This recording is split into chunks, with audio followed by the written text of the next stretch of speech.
सूचना अधिकार कर्मी को बीजेपी नेता हत्या धमक आरटीआई तथ्य मागिबारु हत्या धमक देले सरपंच। भद्रक जिला कलई पंचायतर सूचना अधिकार कर्मी प्रमोद बेहेरा धामनगर ब्लॉकर कौनसी एक कार्य संपर्क में आरटीआई रे तथ्य मागिथिले, जेउथिरे उत्क्षिप्त होई धामनगर राधावल्लभपुर पंचायतर सरपंच प्रीतम दास फोन माध्यम रे विभिन्न गालीगुलज करने सहित हत्या धमक देथिबा अभियोग होईछि। एपरिकी हत्या धमकर ऑडियो एवं सोशल मीडिया रे भाइराल हेबारे लागिछि। घटना को नहीं प्रमोद बेहेरा धामनगर थाना रे लिखित अभियोग करबा परे पुलिस मामला रुजु करने सहित घटना रे जारी रखिछि तदंत।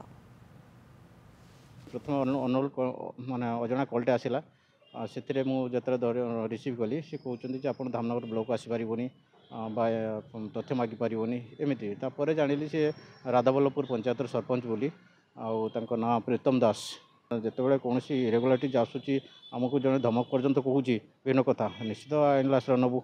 हाँ केस रेजिस्टर होता तार आईनगत दिग कौन अच्छी से जुडिक्शन भितर